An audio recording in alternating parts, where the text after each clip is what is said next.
ചാനലിലേക്ക് എല്ലാവർക്കും സ്വാഗതം. ഇന്നത്തെ വിഷയം, ഒരു ആംപ്ലിഫയർ നിങ്ങൾ സ്വയം അസംബിൾ ചെയ്യുന്ന സമയത്ത് എത്ര വാട്ട്സ് ആണ് അല്ലെങ്കിൽ എത്ര ആംബിയർ ആണ് ഒരു ട്രാൻസ്ഫോമർ എങ്ങനെ സെലക്ട് ചെയ്യണം, തിരഞ്ഞെടുക്കണം എന്നുള്ളതാണ് നമ്മുടെ വിഷയം. അത് നിങ്ങൾ തന്നെ സ്വയം തിരഞ്ഞെടുക്കണം. എല്ലാവരോടും എല്ലാ സമയത്തും ചോദിക്കരുത് ഇതിന് എത്ര വേണം, ഇതിന് എത്ര ട്രാൻസ്ഫോമർ ഏത് ടൈപ്പ് വേണം, അങ്ങനെ ചോദിക്കരുത്. സ്വയം കണ്ടുപിടിക്കുക. അപ്പം കഴിഞ്ഞ വീഡിയോ ഞാൻ ചെയ്തത് ജസ്റ്റ് പാർട്സുകളൊന്ന് പരിചയപ്പെടുത്തിയിട്ടേ ഉള്ളൂ, അസംബിൾ പോലും ചെയ്തില്ല. അതിന് ഞാനൊരു ഒട്ടും ഇലക്ട്രോണിക്സ് അറിയാത്ത ഒരാളെ തിരഞ്ഞെടുക്കാനൊരു പ്രത്യേക കാരണം, അങ്ങനെ ഒരാൾക്ക് നമ്മൾ പഠിപ്പിച്ച് കൊടുക്കുമ്പോഴാണ് നിങ്ങളെപ്പോലെയുള്ളവർക്കുള്ള എല്ലാ സംശയങ്ങളും ഇങ്ങോട്ട് ചോദ്യങ്ങളായിട്ട് വരുന്നത്. അല്ലാതെ ഒറ്റയ്ക്ക് ഇരുന്ന് ചെയ്യുന്ന സമയത്ത് എനിക്ക് സംശയങ്ങളില്ല. അതുകൊണ്ട് തന്നെ നിങ്ങൾക്ക് എന്താണ് ആവശ്യം എനിക്ക് പെട്ടെന്ന് മനസ്സിലാക്കാൻ കഴിയില്ല. അതുകൊണ്ടാണ് മനഃപൂർവ്വം അങ്ങനെ ഒട്ടും അറിയാത്ത ഒരാളെ തന്നെ തിരഞ്ഞെടുക്കാൻ കാരണം. പിന്നെ അതിൻ്റെ കമൻസൊക്കെ ഞാൻ വായിച്ചു നോക്കി. അപ്പോൾ കഴിഞ്ഞ വീഡിയോൻ്റെ കമൻസിന് കുറച്ചെങ്കിലും മറുപടി പറയാതെ മുമ്പോട്ട് പോകുന്നത് ശരിയല്ല എന്ന് തോന്നിയുകൊണ്ടാണ് ഞാൻ പറയുന്നത്. നല്ല കമൻസുകളൊക്കെ വരട്ടെ. അപ്പോൾ ഒന്ന് രണ്ട് കമൻസ് പറയാം. ഏതൊരാൾ സൂചിപ്പിച്ചത് വിഡ്ഢിത്തരമാണ് പറഞ്ഞിരിക്കുന്നതെന്നാണ്. ആയിരിക്കാം, മനുഷ്യരല്ലേ, വിഡ്ഢിത്തരങ്ങളൊക്കെ വരുമല്ലോ, അപ്പോൾ നമുക്ക് വിഡ്ഢിത്തരം കറക്റ്റ് ചെയ്യാം. പക്ഷേ അങ്ങനെ എഴുതുന്ന സമയത്ത് നിങ്ങൾ എന്താണ് വിഡ്ഢിത്തരം അല്ലെങ്കിൽ അതിലെന്താണ് തെറ്റ് സംഭവിച്ചത് എന്നുകൂടെ കൃത്യമായിട്ട് സൂചിപ്പിച്ചാൽ മാത്രമേ എനിക്ക് പോലും മനസ്സിലാവൂ എന്താണ് വിഡ്ഢിത്തരം പറഞ്ഞതെന്ന്. അപ്പോൾ നമുക്കത് കറക്റ്റ് ചെയ്യാം. അതുകൊണ്ട് വേറെ ഇപ്പോൾ ഒന്നും സംഭവിക്കാനൊന്നുമില്ലല്ലോ. നിങ്ങളെപ്പോലുള്ള മഹാപണ്ഡിതന്മാരൊക്കെ പറയുമ്പോൾ നമ്മളത് അങ്ങനെയല്ലേ കേട്ട് പഠിക്കുന്നത്. അല്ലാതെ ഇപ്പോൾ ആർക്കെങ്കിലും പഠിക്കാൻ കഴിയുമോ? ഒരാൾ പറഞ്ഞു കൊടുത്ത് വേണം ഒരാൾക്ക് ചെയ്യാൻ. അതിൻ്റെ തെളിവാണ് ഞാൻ ഒട്ടും ഇലക്ട്രോണിക്സ് അറിയാത്ത ആളെ കൊണ്ട് 5.1 ആംപ്ലിഫയർ അസംബിൾ ചെയ്ത് പാടിപ്പിച്ച് കേൾപ്പിക്കും എന്ന് ദൃഢപ്രതിജ്ഞ എടുത്തിരിക്കുന്നത്. അത് ഞാൻ ചെയ്തിരിക്കും, അതിൽ തർക്കമൊന്നുമില്ല. സെക്കൻഡ് തിങ്, സംശയങ്ങൾ. വേറൊരാളെ സംശയം ട്രാൻസ്ഫോമർ, പിന്നെ ആ ട്രാൻസ്ഫോമർ ഉപയോഗിച്ചിരുന്നെങ്കിൽ അത് കരിഞ്ഞു പോകും, അല്ലെങ്കിൽ പിന്നെ മൊത്തം അത് പ്രശ്നങ്ങളാണെന്നൊക്കെയാണ് അയാൾ സൂചിപ്പിച്ചിരിക്കുന്നത്. ഈ ഒരു ട്രാൻസ്ഫോമർ വീഡിയോയിൽ ജസ്റ്റ് ഒന്ന് കാണിക്കുമ്പോഴേക്കും ഇതെങ്ങനെ കത്തിപ്പോകുമോ? അത് ഞാൻ പണ്ട് പബ്ലിഷ് ചെയ്ത് എങ്ങനെ ട്രാൻസ്ഫോമർ വൈൻഡ് ചെയ്യാന്നുള്ള പുസ്തകം വായിച്ചവർക്കൊന്നും ആ സംശയം ഉണ്ടാവില്ല, അല്ലാത്തവർക്കാണ് ആ സംശയം വരുന്നത്. എനിവേ ഞാൻ കറക്റ്റ് ചെയ്ത് തരാം, നമ്മളിവിടെ ഉണ്ടല്ലോ, നമുക്കതെല്ലാം കറക്റ്റ് ചെയ്ത് അങ്ങനെ 1 by 1 ആയിട്ട് പോവാം. അപ്പം ഞാൻ പറഞ്ഞത് ഇത്രയേ ഉള്ളൂ. അപ്പോൾ നിങ്ങളെപ്പോലെ പഠിക്കാൻ ആഗ്രഹിക്കുന്നവർ, ഞാൻ സാധാരണ എല്ലാ വീഡിയോയിലും വന്നിരുന്നിട്ട് ഇങ്ങനെ എന്നെ സബ്സ്ക്രൈബ് ചെയ്യുമെന്നും പറയാറില്ല. കാരണം അത് നിങ്ങൾക്ക് അറിയാം, നിങ്ങൾ ചെയ്യേണ്ടതാണെങ്കിൽ ഞാൻ ചെയ്യേണ്ട പ്രവൃത്തി ഞാൻ ഭംഗിയായി ചെയ്യാം. ഇനി അറിയാത്ത സംശയങ്ങൾ ചോദിച്ചാൽ പറഞ്ഞാൽ ചെറിയൊരു കമൻസൊക്കെ ഇട്ടോളൂ. പരിചയക്കാരോട് സബ്സ്ക്രൈബ് ചെയ്യാൻ പറഞ്ഞാൽ അതൊക്കെ ചെയ്യിക്കുക. അതൊക്കെ നിങ്ങളുടെ ഡ്യൂട്ടിയാണ്. ഞാൻ ചെയ്യേണ്ടത് പരമാവധി നിങ്ങളെ പഠിപ്പിച്ച് തരാൻ എത്രത്തോളം എനിക്ക് സഹായിക്കാൻ പറ്റുമോ അത്രയും ചെയ്തു തരിക എന്നുള്ളതാണ് എൻ്റെ ഡ്യൂട്ടി. അത് ഞാൻ ചെയ്യാം. അപ്പോൾ നമുക്ക് വിഷയത്തിലേക്ക് വരാം. ഇന്ന് നിങ്ങൾ കൃത്യമായിട്ട് പഠിക്കാൻ പോകുന്ന ഇത്രയേ ഉള്ളൂ. എങ്ങനെയാണ് ഒരു ട്രാൻസിസ്റ്റർ അല്ലെങ്കിൽ IC അല്ലെങ്കിൽ മോസ്ഫെറ്റ് തിരഞ്ഞെടുക്കുമ്പോൾ അതിൻ്റെ വാട്ട്സ് കാൽക്കുലേറ്റ് ചെയ്യുന്നത് നിങ്ങൾക്ക് വെറും 5 മിനിറ്റ് കൊണ്ട് നിങ്ങൾക്ക് ഒരു പേപ്പറും പേനയും എടുത്തിട്ട് ഇരുന്നിട്ട് അത് എങ്ങനെ കൂട്ടും എന്നുള്ളത് ഞാൻ കൃത്യമായിട്ട് പഠിപ്പിച്ചു തരാം. ഇനി സംശയം വരാൻ സാധ്യതയില്ല. അപ്പോൾ ട്രാൻസ്ഫോമർ കത്താനും പോകുന്നില്ല, IC കരിഞ്ഞു പോകാനും പോകുന്നില്ല, ഒന്നും സംഭവിക്കില്ല.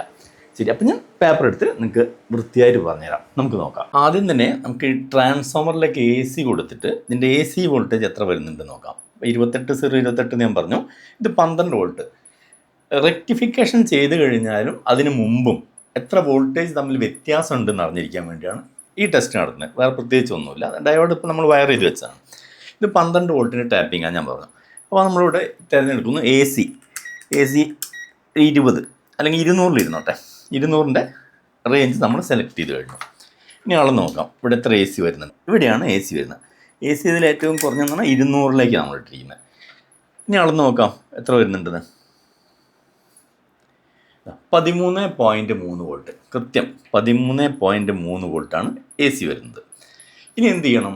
ഇതിന് നമുക്ക് ഡയോഡിലേക്ക് കൊടുത്തതിന് ശേഷം DC ആയിട്ട് എത്ര വരുന്നുണ്ട് നോക്കണം. അതാണ് ആദ്യം മനസ്സിലാക്കേണ്ടത്. ഡയറക്റ്റ് നമുക്ക് എത്ര വോൾട്ടേജ് വരുന്നു, അതിനുശേഷം റെക്ടിഫിക്കേഷന് ശേഷം എത്ര വരുന്നുള്ളത് അറിയണം. അതിനുശേഷം ഞാൻ ബാക്കി കാര്യങ്ങൾ. ട്രാൻസ്ഫോമറിലൊക്കെ ഇതുപോലെ സ്റ്റിക്കർ ഒട്ടിച്ചതുകൊണ്ട് അത് വളരെ കൃത്യമാവണമെന്നില്ല. അതുകൊണ്ടാണ് ഞാൻ അളന്ന് കാണിച്ചത്.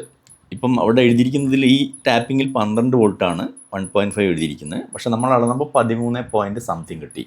അപ്പോൾ നിങ്ങൾ വാങ്ങുമ്പോൾ ആ ട്രാൻസ്ഫോം പ്രത്യേകിച്ച് അളന്ന് വോൾട്ടേജ് ഉറപ്പ് വരുത്തണം. വോൾട്ടേജിൽ ഒരു കാരണവശാലും വേരിയേഷൻ വരരുത് DC വോൾട്ടേജിൽ. അപ്പോൾ അതിന് കണക്കാക്കി കുറച്ച് വേണം ട്രാൻസ്ഫോമർ വാങ്ങാൻ. അപ്പോൾ ഇനി കണക്ഷൻ ഒന്ന് കൊടുത്ത് നോക്കാം. ഇവിടെ കണക്ഷൻ കൊടുക്കേണ്ടത് ഈ 2 പോയിന്റിലാണ്. ഇനി നമ്മൾ ടെസ്റ്റ് ചെയ്യേണ്ട പോയിന്റ് ഇവിടെയാണ്. 12 വോൾട്ട് ഇവിടെ കിട്ടണം. സെൻറ്റർ ഗ്രൗണ്ട് റെഗുലേറ്റർ ICക്ക് വേണ്ടി കൊടുത്തത്. അപ്പോൾ നാളെ നോക്കാം. ഇനി അപ്പോൾ DC റേഞ്ച് നമ്മൾ ഏതാണ്ട് ഒരു 20 ഇടുന്നു. ഇവിടെ 20ലേക്ക് സെലക്ഷൻ കൊടുത്തു. DC ഞാൻ പറഞ്ഞു സെൻറ്റർ നെഗറ്റീവ് ഗ്രൗണ്ട് ആയിരിക്കും, ഇവിടെ പോസിറ്റീവ് വരും. 16.81 16 വോൾട്ട്. അപ്പം 3 വോൾട്ടോളം ഇരട്ടി വന്നു. 13 സംതിങ് ആയിരുന്നു AC, ഫിൽറ്റർ ചെയ്ത് ഇത് വന്നു. ഈ 16 ഇനി ലോഡ് കൊടുക്കുന്ന സമയത്ത് കുറച്ച് കുറയും. എങ്ങനെ കുറഞ്ഞാലും ഒരു 2 വോൾട്ട് എപ്പോഴും എക്സ്ട്രാ ഉണ്ടാവും. 13 AC ആണെങ്കിൽ ഒരു 15 നമുക്ക് പ്രതീക്ഷിക്കാം ലോഡ് കൊടുത്താലും. ലോഡ് മീൻസ് ഇതിൻ്റെ കംപ്ലീറ്റ് ആംപ്ലിഫയറിലേക്ക് കണക്ഷൻ കൊടുക്കുന്ന സമയത്ത് കുറയും. ഇങ്ങനെ ഓരോ ഭാഗത്തും. അപ്പം വോൾട്ടേജ് റെക്ടിഫിക്കേഷന് ശേഷം ഈ കപ്പാസിറ്ററിൻ്റെ വോൾട്ടേജും കൂടിയാണ് കാണിക്കുന്നത്, കുറച്ച് കൂടുതലായിരിക്കും. അതുകൊണ്ട് പ്രത്യേകം പറയാൻ കാര്യം, 1 വോൾട്ട് പോലും നമ്മൾ ആംപ്ലിഫയറിൻ്റെ ബോർഡിൽ കൊടുത്തിരിക്കുന്ന അതിനേക്കാൾ കൂടുതൽ DC അതിലേക്ക് വരരുത്. അതാണ് മെയിനായിട്ട് ഫോൾട്ട് വരുന്നത്. അങ്ങനെ വന്നു കഴിഞ്ഞാലാണ് ഓവർ ഹീറ്റൊക്കെ വരുന്നത്. അത് കുറയ്ക്കാൻ വേണ്ടി ഈ DC വോൾട്ടേജ് നിങ്ങൾ എപ്പോഴും ബോർഡിൽ കൊടുത്തിരിക്കുന്ന അതിനേക്കാൾ 1 വോൾട്ട് താഴോട്ട് വന്നാൽ കുഴപ്പമില്ല, 1 വോൾട്ട് പോലും മുകളിലേക്ക് പോകാതെ ശ്രദ്ധിക്കണം. പിന്നെ ഇവിടെ റെഗുലേറ്റർ IC ഇവിടെ 5 ആയിരിക്കും. ഇവിടെ എത്ര കൊടുത്താലും ഈ റെഗുലേറ്റർ IC ആയത് കാരണം, ഇവിടെ IC വെച്ച് കാരണം ഇവിടെ 5 കൃത്യമായിരിക്കും, അത് മാറില്ല. നമുക്ക് അതുകൂടി അളന്ന് നോക്കാം. 5.03 വിട്ടേക്കും, 5 വോൾട്ട്. റെഗുലേറ്റർ ICൻ്റെ ഔട്ട് 5 കറക്റ്റ് ആയിരിക്കും, പക്ഷേ ആംബിയർ കുറവാണ്, നമുക്ക് മറ്റാവശ്യത്തിനൊക്കെ യൂസ് ചെയ്യാം. ഇവിടെ 16.76 AC ഇരിക്കുന്നത്. AC ഒന്നുകൂടെ നോക്കിക്കോളൂ. ഇവിടെയാണ് AC വരുന്നത്. AC 13.2 ഇത്രയാണ് AC വരുന്നത്. അപ്പോൾ അതിനേക്കാൾ കൂടുതൽ വരും, 1-2 വോൾട്ട് എക്സ്ട്രാ വരുന്നതുകൊണ്ട് ആ വോൾട്ടിനും കൂടി കണക്കാക്കി കുറഞ്ഞ വോൾട്ടേജിൽ വേണം ട്രാൻസ്ഫോമർ സെലക്ട് ചെയ്യാൻ. അതാണ് ഇത്ര നേരം പറഞ്ഞു തന്നത്. ഇനി ഇതിൻ്റെ വാട്ട്സ് ആംബിയർ, എത്ര ആംബിയർ വേണം ട്രാൻസ്ഫോമർ എന്നുള്ള കാൽക്കുലേഷനിലേക്ക് നമുക്ക് വരാം.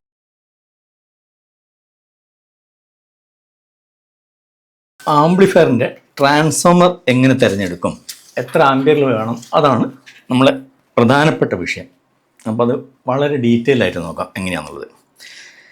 ഇതിന് ആദ്യം തന്നെ നിങ്ങൾ ചെയ്യേണ്ടത്, നിങ്ങൾ ഏത് ബോർഡാണോ, അപ്പോൾ ഈ ബോർഡ് എന്നല്ല ഏത് ബോർഡാണെങ്കിലും ഇതിൽ പരമാവധി എത്ര വോൾട്ടേജ് കൊടുക്കുക എന്നുള്ളത് ഒന്നുകിൽ ഇതിനകത്ത് നോക്കി വായിച്ച് മനസ്സിലാക്കുക, അതല്ലെങ്കിൽ ഇതിൻ്റെ ട്രാൻസിസ്റ്ററിൻ്റെ നമ്പർ അടിച്ചു കഴിഞ്ഞാൽ ഡാറ്റ ഷീറ്റിൽ കിട്ടും.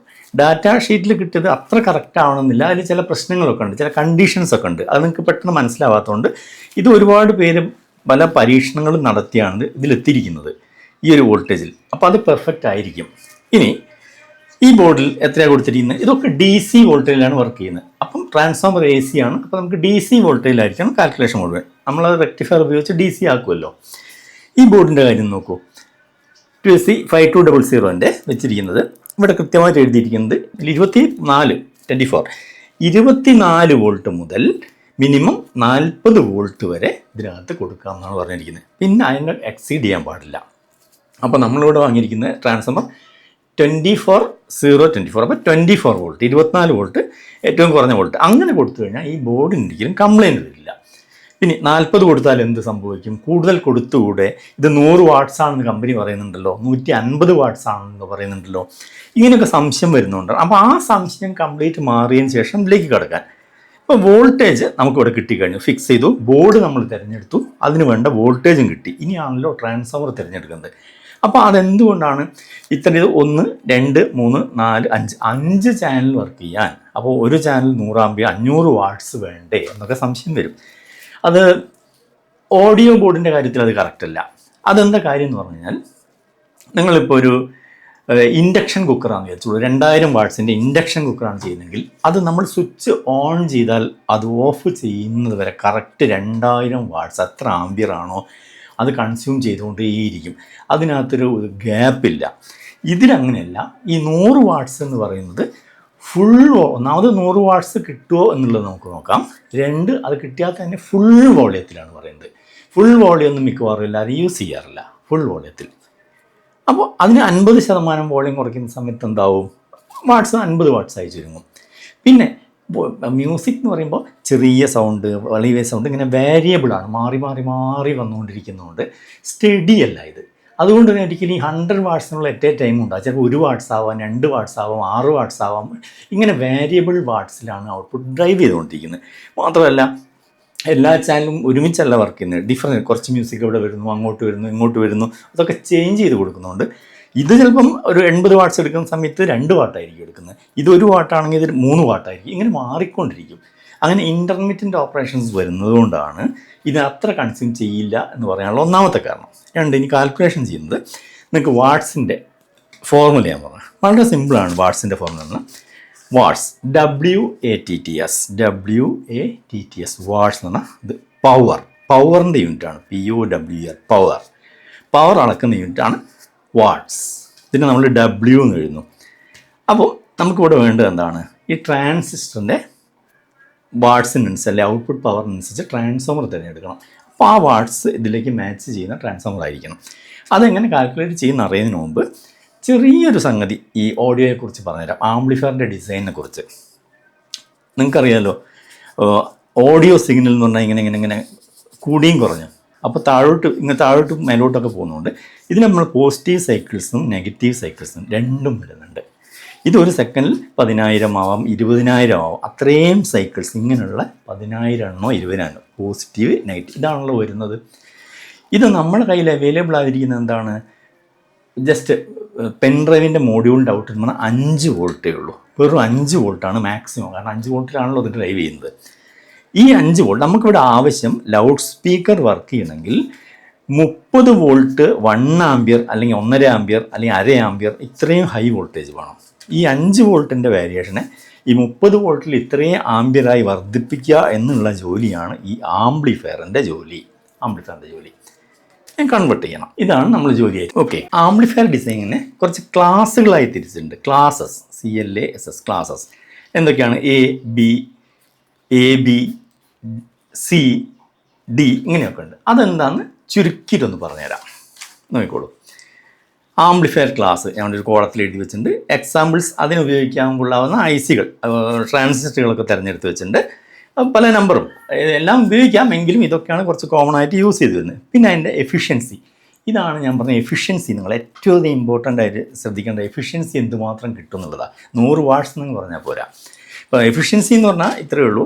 നിങ്ങളിപ്പോൾ ഒരു 100 വാട്ട്സിൻ്റെ ആംപ്ലിഫയർ ചെയ്ത് നിങ്ങൾ ഉദ്ദേശിച്ച ആംബിയർ കൊടുത്താൽ നിങ്ങൾക്ക് 100 വാട്ട് മുഴുവൻ ഔട്ട്പുട്ട് സ്പീക്കറിലൂടെ പാട്ടായി കിട്ടുന്നുണ്ടെങ്കിൽ മാത്രമാണ് അത് 100% എഫിഷ്യൻസി. അതല്ല, അത്ര നിങ്ങൾക്ക് ഒരിക്കലും കിട്ടില്ല. കാരണം എന്താണെന്ന് പറഞ്ഞു കഴിഞ്ഞാൽ ഇവിടുത്തെ ഈ ഒരു സാധനം ഇരിക്കുന്നുണ്ടല്ലോ, ഇവിടെ ചൂടാകുന്ന ഹീറ്റ്, ഇതിൻ്റെ പ്രോസസ്സിങ്ങിൽ ഉണ്ടാകുന്ന ഹീറ്റ് മുഴുവൻ വലിച്ചെടുത്ത് നമുക്ക് പാട്ടായി കിട്ടേണ്ടതാണ് ഇവിടെ വേസ്റ്റായിട്ട് പോകുന്നത്. മുഴുവൻ വേസ്റ്റേജാണ്. എത്ര ഇതിൽ ഹീറ്റ് പോകുന്നുണ്ടോ അത് മുഴുവൻ വേസ്റ്റാണ്. അതിനുള്ള ആംബിയറും കൂടി നമ്മൾ ട്രാൻസ്ഫോമർ കണക്കാക്കണം. അപ്പോൾ ഒരിക്കലും നിങ്ങളിവിടെ 100 എന്ന് പറഞ്ഞാൽ അതിൽ 100 വരില്ല. ഇതിൽ എത്ര ശതമാനം എഫിഷ്യൻസി ലോസ്, ആ ലോസ് മുഴുവൻ ഇതിൽ നഷ്ടപ്പെട്ടുകൊണ്ടിരിക്കും. അപ്പോൾ വളരെ ചുരുക്കി പറഞ്ഞാൽ അത്രയുള്ളൂ. നിങ്ങൾ ഉദ്ദേശിക്കുന്ന വാട്ട്സ് വീട്ടിലൊക്കെ ഒരു 20 വാട്ടിൻ്റെ മതി. 20 വാട്ടാണ് നിങ്ങൾ ചെയ്യുമെങ്കിൽ 10 വാട്ട് നിങ്ങൾക്ക് ശരിക്കും കിട്ടും. പരമാവധി ക്ലാരിറ്റിയിൽ കിട്ടും, ക്ലിയർ ആയിട്ട് കിട്ടും, 10 കിട്ടും. ഇതിപ്പോൾ 100 എന്ന് പറഞ്ഞാൽ നിങ്ങൾക്ക് ഒരു 50 വാട്ട് അല്ലെങ്കിൽ 40 വാട്ട്സാണ് പെർഫെക്റ്റ് ആയിട്ട് ഇല്ല കിട്ടുക. പിന്നെ എത്ര ഓവർ കൂട്ടി വെച്ചാലും ഡിസ്റ്റോർട്ടഡ് വേസ്, നോയ്സ് എന്ന് പറയുന്നത്. അതും ഈ ക്ലാസ് AB ആയിട്ട് പോലും.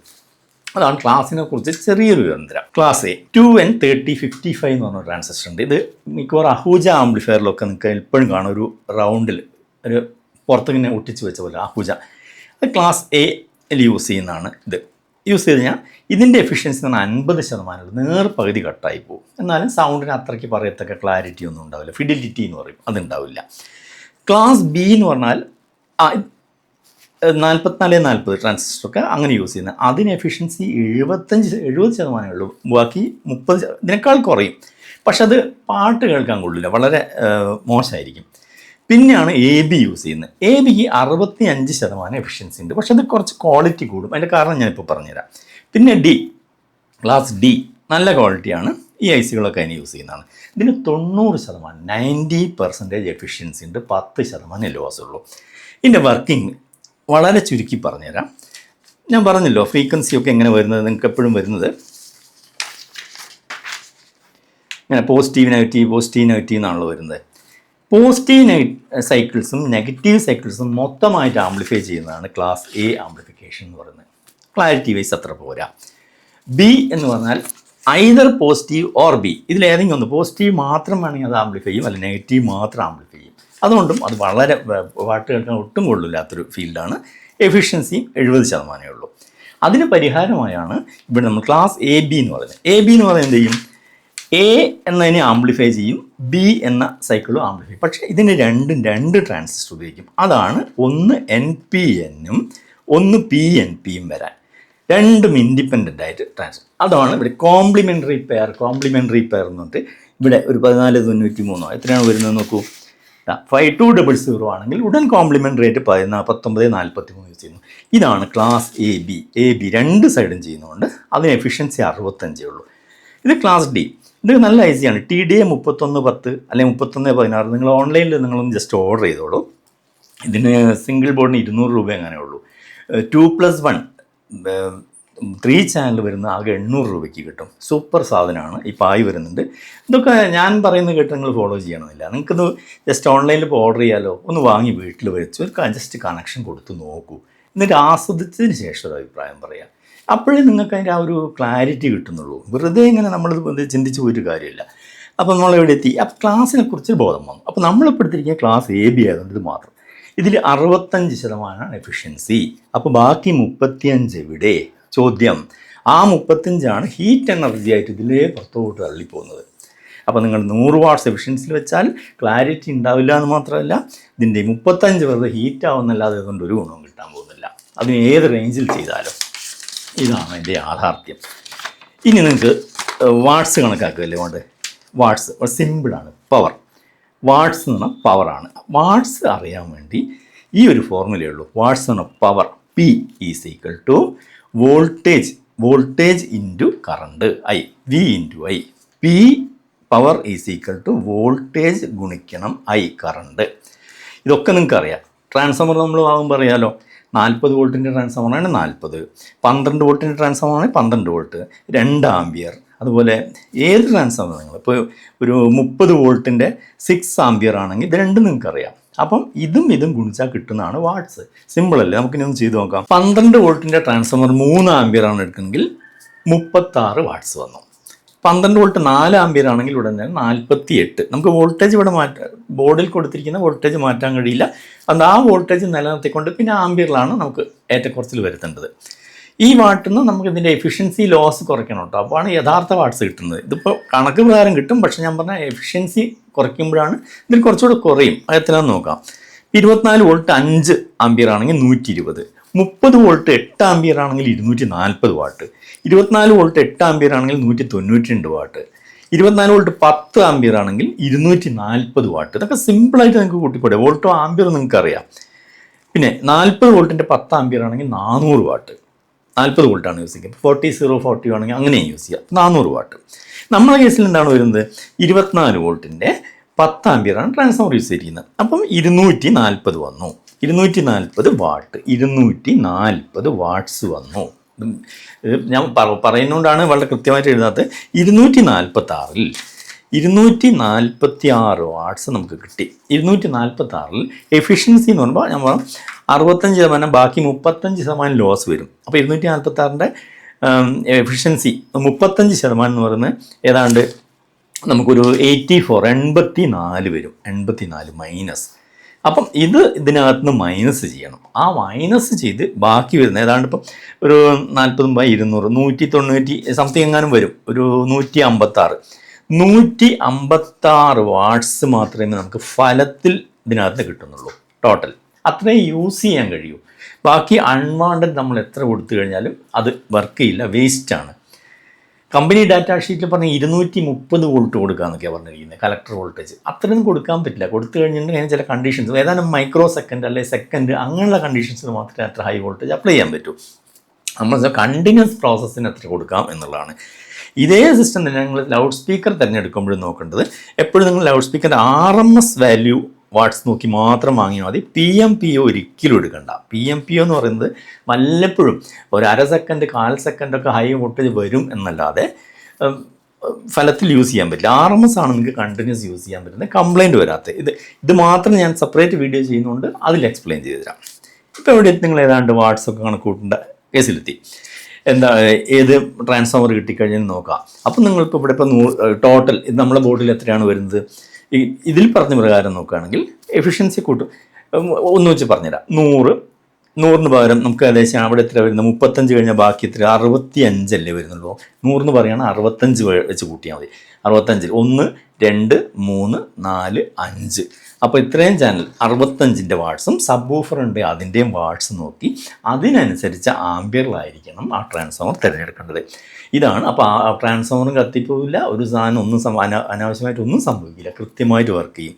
ഇനി ഇത്രയൊക്കെ ചെയ്താൽ പോലും നിങ്ങളിതിൻ്റെ 50% സാധാരണ വീടുകളിലൊക്കെ എങ്ങനെയാണ് പാട്ട് കേൾക്കുക എന്ന് പറഞ്ഞാൽ ഫുൾ വോളിയത്തിലാണ് എപ്പോഴും വെക്കുന്നത്. അത് സിറ്റുവേഷൻ, നിങ്ങളുടെ വീടൊരു സൈലൻ്റ് ഏരിയ ആണെങ്കിൽ ചിലപ്പോൾ നിങ്ങൾക്ക് അവിടെ 5 വാട്ട്സ് പെർഫെക്റ്റ്ലി ഒക്കെ ആയിരിക്കും. 5 വാട്ട്സിൻ്റെ 5 ചാനലുകൾ നല്ല സുന്ദരമായിട്ട് പാട്ട് കേൾക്കാം. സബ് വൂഫറിന് വേണമെങ്കിൽ മാത്രം ഒരു 50 വാട്ട്സ് കൊടുത്തോളൂ. അത് കഴിഞ്ഞാൽ 10 വാട്ട്സിലോട്ട് പോവാം, 50 വാട്ടിലേക്ക് പോവാം, 100 വാട്ടിലേക്ക്. ഇതെന്നൊക്കെ പറഞ്ഞാൽ കുറച്ചൊരു കൊമേഴ്സ്യൽ ഏരിയ, ഒരു സിറ്റിയിലോ അല്ലെങ്കിൽ കടകളിലൊക്കെ യൂസ് ചെയ്യുന്ന സമയത്ത് അവർക്ക് കുറച്ചുകൂടെ വോളിയം കൂടുതൽ വേണം.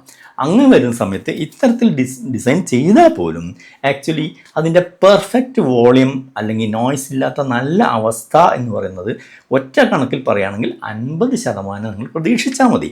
അപ്പോൾ അല്ലെങ്കിൽ പിന്നെ ഓരോന്നിനും നമ്മളിപ്പോൾ എത്ര 10 ആംബിയർ അല്ലെങ്കിൽ 8 ആംബിയർ, ഇതിൽ പറഞ്ഞിരിക്കുന്നത് 15 ആംബിയറാണ്. കമ്പനി പറഞ്ഞിരിക്കുന്നത് 15 ആംപ്സ് വരെ കണ്ടിന്യൂസ് കൊടുക്കാമെന്നാണ്.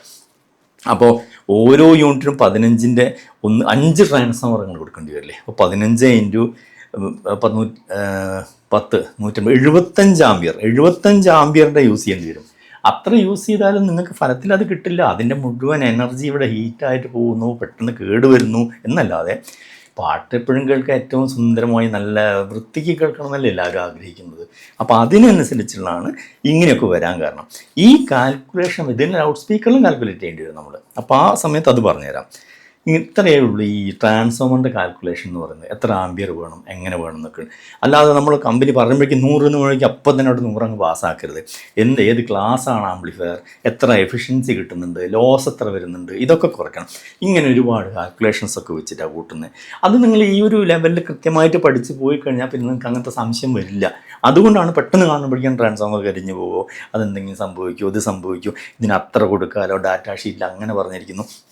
ഒരുപാട് ആൾക്കാർ ഈ ഡാറ്റ ഷീറ്റൊക്കെ വായിച്ച് ആയിരക്കണക്കിന് ലക്ഷക്കണക്കിന് വലിയ കമ്പനികളിൽ ടെക്നിക്സ് ആവട്ടെ, ഡെനിൻ ആവട്ടെ, സോണി ആവട്ടെ, അവരൊക്കെ എല്ലാ പരീക്ഷണങ്ങളും നടത്തി കോപ്പി ചെയ്ത് കൊടുക്കാവുന്ന കണ്ടുപിടിച്ചൊരു ഫോർമുല മറ്റുള്ളവർ അതിൻ്റെ ഔട്ട്പുട്ട് സ്റ്റേജ് മാത്രം ജസ്റ്റ് ഒന്ന് കോപ്പി ചെയ്യുന്നു, ഒരു PCB ചെയ്യുന്നു, അതേ ട്രാൻസിസ്റ്റർ യൂസ് ചെയ്യുന്നു. ഇത്രേ സംഭവിക്കുന്നുള്ളൂ. അല്ലാതെ ഇതിനകത്ത് വേറെ വലിയ സംഭവമൊന്നുമില്ല. അങ്ങനെയാണെങ്കിൽ ഇപ്പോൾ വലിയ കമ്പനീസ് ഡെനിനും സോണിയൊക്കെ അത് ചെയ്യണ്ടേ, 300 വോൾട്ട് കൊടുക്കണ്ടേ? കൊടുക്കുന്നില്ല. കാരണം അവരെല്ലാ പരീക്ഷണങ്ങളും. 2 നിങ്ങൾക്ക് കിട്ടുന്ന ഈ ട്രാൻസിസ്റ്ററുകൾ തോഷിബ ഒറിജിനൽ, നിങ്ങൾക്ക് എന്താ അത്ര ഉറപ്പ്? ഡ്യൂപ്ലിക്കേറ്റ് ആയിക്കൂടെ? ഒറിജിനൽ കമ്പനി തോഷിബ, കമ്പനിക്കൊക്കെ ഡയറക്റ്റ് ഒറിജിനൽ കിട്ടാൻ ഓപ്ഷൻ ഉണ്ട്. ഗ്രേ മാർക്കറ്റ് ഒന്നുമില്ല അവർക്ക് കിട്ടും. പക്ഷേ ഇതൊക്കെ ഇപ്പോൾ ലോക്കലാണോ അവിടുന്ന് വരുന്ന നമുക്കറിയില്ല. ഇതിൻ്റെ HFE നോക്കാം, മീറ്ററിൽ വെച്ചിട്ട് HFE നോക്കിക്കഴിഞ്ഞാൽ അതിൽ പറഞ്ഞിരിക്കുന്ന വാല്യൂ 150 ആണോ 200 ആണോ നമുക്ക് മൾട്ടിമീറ്ററിൽ അറിയാൻ പറ്റും. HFE വെച്ച് കണ്ടുപിടിക്കാമല്ലോ ട്രാൻസിസ്റ്ററിൻ്റെ ക്വാളിറ്റി. അതിനൊക്കെ ഒരുപാട് മാർഗ്ഗങ്ങളുണ്ട് തിയററ്റിക്കലി പോകുമ്പോൾ. നമ്മളിത് തിയറി പഠിപ്പിക്കുക എന്നുള്ളതല്ല, ഒട്ടും ഇലക്ട്രോണിക്സ് അറിയാത്ത ആളെ കൊണ്ട് ഒരു ആംപ്ലിഫയർ ചെയ്യിക്കുക എന്നുള്ളത് നമ്മൾ അറിഞ്ഞതുകൊണ്ട് ഞാൻ പുള്ളിക്ക് പറഞ്ഞു കൊടുക്കുന്നത്, അറിയാതെ അല്ല പറയുന്നത്. അപ്പോൾ അങ്ങനെ 1-2 കമൻസൊക്കെ വന്നുകൊണ്ടാണ് എനിക്ക് ഇത്രയെങ്കിലും കുറച്ച് എക്സ്പ്ലെയിൻ ചെയ്യേണ്ടി വന്നത്. എനിവേ നിങ്ങളെ കമൻറ്റുകൾക്കൊക്കെ വളരെ വളരെ നന്ദിയുണ്ട്. ഇനി എത്ര കമൻറ്റുകളൊക്കെ ചെയ്യാൻ പറ്റുമോ, നിങ്ങൾക്ക് ഷെയർ ചെയ്യാൻ പറ്റുമോ, അതൊക്കെ ചെയ്യണമെന്ന് അഭ്യർത്ഥിച്ചുകൊണ്ട് വീണ്ടും അടുത്ത വീഡിയോയുമായി കാണുന്നവരെ ഗുഡ് ബൈ.